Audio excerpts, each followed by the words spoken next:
আজকে আমরা right form of verb practice করব। তার সাথে সাথে আমরা নিয়ম এবং তার বিস্তারিত ব্যাখ্যা নিয়ে আলোচনা করব। So let's start. It is a good habit to read বুক। বই পড়া একটি ভালো অভ্যাস। Dash read news paper is also a good habit. পত্রিকা পড়া একটি ভালো অভ্যাস। তাহলে এখানে আমাদের শুরুতেই একটা গ্যাপ দেওয়া আছে, তাহলে এটার উত্তরটা হবে রিডিং। কেন এটার উত্তরটা রিডিং হবে এবং তার বিস্তারিত ব্যাখ্যাও আমরা এখানে আলোচনা করব। নিয়ম বলছে যে বাক্যের শুরুতে যখন কোনো ভার্ব সাবজেক্ট হিসেবে বসে তখন তার সাথে আইএনজি যুক্ত করে জেরান্ড অথবা টু প্লাস ভার্ব ব্যবহার করে ইনফিনিটিভ করতে হয়। তাহলে যদি এর কোনো একটা সেন্টেন্সে যদি এরকম শুরুতেই গ্যাপ দেওয়া থাকে এবং দেওয়া থাকে যে ওয়ার্ক এক্সারসাইজ, তাহলে এখানে শুরুতেই গ্যাপ দেওয়া আছে, তাহলে এটার উত্তরটা অবশ্যই কি হবে? ওয়াকিং হবে। এটার উত্তরটা অবশ্যই ওয়াকিং হবে। কেন? বাক্যের শুরুতেই গ্যাপ দেওয়া আছে এবং এই ভার্বটা বাক্যের সাবজেক্ট হিসেবে বসছে। তাহলে এই সেন্টেন্সে আমাদের রিড শব্দটি বাক্যের সাবজেক্ট হিসেবে কাজ করেছে, তাই রিড এর সঠিক রূপ হবে রিডিং এবং এখানে রিডিং আইএনজি যুক্ত করে জেরান্ড করা হয়েছে এবং এখানে টু প্লাস ভার্ব ওয়ান লিখলেও বাক্যটি ব্যাকরণগতভাবে সঠিক হবে। ঠিক তাহলে এইখানেও আমরা এটার আনসার ওয়াকিং না লিখে আমরা চাইলে টু ওয়াক লিখতে পারছি। আমরা চাইলে টু ওয়াক লিখতে পারবো। তাহলে এখন আমরা চলে যাব দ্বিতীয় সেন্টেন্সটাতে। দ্বিতীয় সেন্টেন্সটাতে কি বলেছে? You can know about the world. তুমি পৃথিবী সম্পর্কে জানতে পারবে if you dash read regularly. যদি তুমি নিয়মিত পড়াশোনা করো।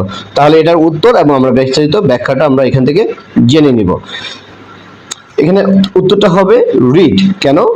নিয়ম বলছে যে ইফ যুক্ত ক্লজে কন্ডিশনাল সেন্টেন্সের প্রথম অংশ যদি প্রেজেন্ট ইনডিফিনিট টেন্স হয়, তাহলে আমরা প্রেজেন্ট ইনডিফিনিট টেন্স বলতে কি জানি? প্রেজেন্ট ইনডিফিনিট টেন্স বলতে আমরা জানি শুরুতে একটা সাবজেক্ট থাকবে, তারপরে ভার্ব থাকবে, সেটা ভার্বের অবশ্যই বেস ফর্ম হবে। তাহলে যদি সাবজেক্ট থার্ড পারসন সিঙ্গুলার হয় তাহলে ভার্বের সাথে এস বা ইয়ে যুক্ত হবে।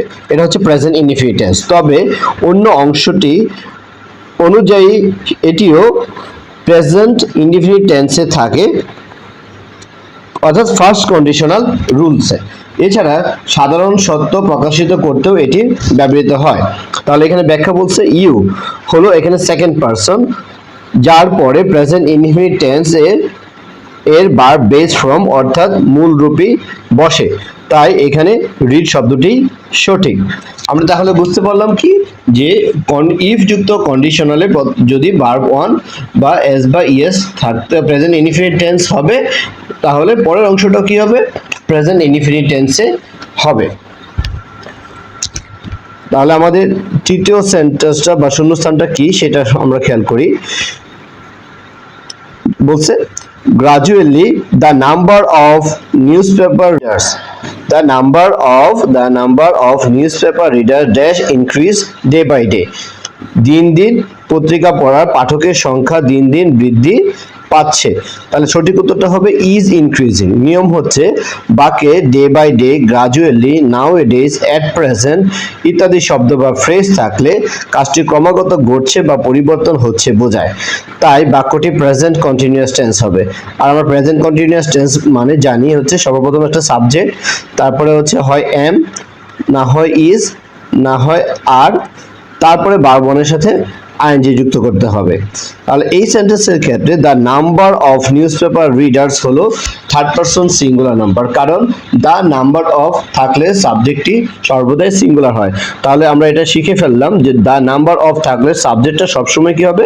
সিঙ্গুলার হবে। তাই অক্সিলারি ভার্ব এখানে ইজ ব্যবহার করা হয়েছে এবং মূল ভার্বের সাথে আইএনজি যুক্ত করা হয়েছে। এখন আমরা চতুর্থ সেন্টেন্সটাতে চলে যাব। চতুর্থ সেন্টেন্সটাতে কি বলা হয়েছে আমরা একটু খেয়াল করি যে a newspaper dash contain special information for you on children's page, মানে সেই শিশুদের যে পৃষ্ঠা থাকে সেই পৃষ্ঠায় একটা বিশেষ তথ্য দেওয়া থাকে। তাহলে সঠিক উত্তরটা আমরা একটু খেয়াল করব। সঠিক উত্তরটা হচ্ছে এই সেন্টেন্সের কন্টেইনস। নিয়ম কি বলছে যে কোনো কাজ বা তথ্য যদি সাধারণ সত্য বা অভ্যাসগত কর্ম বা চিরন্তন সত্য প্রকাশ করে তবে বাক্যটি প্রেজেন্ট ইনডিফিনিট টেন্স হয়। আমরা আগে শিখেছিলাম প্রেজেন্ট ইনডিফিনিট টেন্স মানে হচ্ছে সর্বপ্রথম সাবজেক্ট, তারপরে ভার্ব ওয়ান অথবা ভার্ব ওয়ানের সাথে এস বা ইয়েস। তাহলে এই সেন্টেন্সের ক্ষেত্রে ব্যাখ্যা হচ্ছে এ নিউজ পেপার হলো থার্ড পারসন সিঙ্গুলার সাবজেক্ট, তাই প্রেজেন্ট ইনডিফিনিট টেন্সে সাবজেক্ট যদি থার্ড পারসন সিঙ্গুলার হয় ভার্বের সাথে এস বা ইয়ে যুক্ত করতে হয়, এই জন্য আমাদের এখানে কন্টেইনের সাথে এস যুক্ত করতে হয়েছে। এখন আমরা লাস্ট সেন্টেন্সটায় চলে যাব। লাস্ট সেন্টেন্সটাতে কি বলছে আমরা খেয়াল করি। লাস্ট সেন্টেন্সে বলছে you can enjoy yourself you if you read it, যদি তুমি এটা কি পড়ো।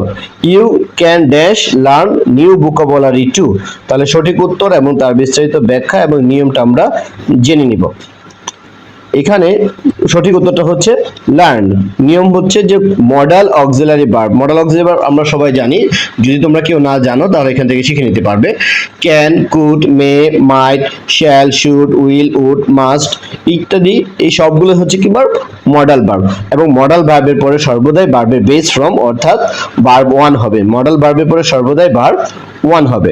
তাহলে এই সেন্টেন্সের ক্ষেত্রে আমরা শূন্যস্থানের পূর্বেই আমরা ক্যান রয়েছে আমরা দেখতে পেয়েছিলাম। এখানে ক্যান থাকার কারণে লার্ন ভার্বের কোনো পরিবর্তন হবে না, তাই এখানে মূল ভার্ব হিসেবে সর্বদাই ভার্ব ওয়ান যা আছে তাই বসবে। ধন্যবাদ সবাইকে।